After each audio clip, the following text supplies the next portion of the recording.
right, well, now to the battle of the morning must-read. It's a near and dear thing to your heart, Marty. The New York Fed issuing a warning on Friday about President Trump's proposed border adjustment tax, saying, quote, if the U.S. dollar does not appreciate by the full amount of the tax, we argue that the effect of the tax will be to lower both U.S. imports and exports in the short to medium run. Now, you, Professor, disagree. You said in an op-ed in yesterday's Wall Street Journal that the idea of border tax adjustment has been under siege lately, mostly by critics who seem to misunderstand its effects. They do not understand how the rise of the dollar would keep the selling prices of imported goods unchanged. Alternatively, they may not trust the economic analysis, but it would raise over $1 trillion over the next decade from foreign exporters, and that revenue is enough to finance almost all of the proposed reduction in the corporate tax. Are you taking on the New York Fed here, Marty? Well, you got it just right. This is the most misunderstood tax proposal I've ever seen. People seem to think that it's going to raise the prices to consumers. Not true. That it's going to lower profits of American businesses. Not true. And as you said, what it will really do is to raise about $1 trillion over 10 years, basically enough to make it possible to have the big corporate tax cuts that the administration and the Congress are talking about.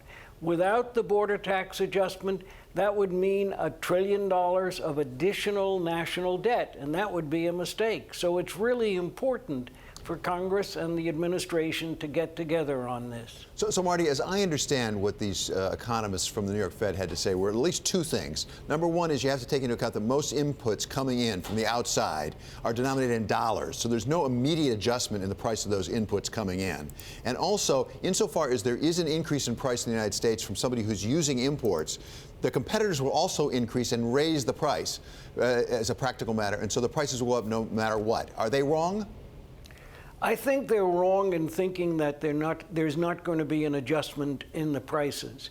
Even those who are currently pricing their products in dollars will, if they see the border tax adjustment enacted, will want to change those. Otherwise, they will be priced out of demand. So I think we're going to see the kinds of adjustment that I and most economists expect. But the issue is also retaliation. I mean, if you get the retaliation, you don't get the prolonged 20% rally in the dollar. Well, I think you do get that change in the value of the dollar. Otherwise, we're going to see, as a result of the border tax adjustment, we would see an effective increase in the tax on imports. But that's not what is being anticipated. It's not the purpose of the border tax adjustment. The purpose of the border tax adjustment is plain and simple to raise a lot of revenue, and that revenue doesn't come from American taxpayers. What it comes from is the fact that foreigners selling to the U.S., foreign companies selling to the U.S., will be getting dollars that have appreciated, and therefore they'll be getting less in the way of euros or yen or Chinese yuan. So the foreign producers are the ones who would bear this tax.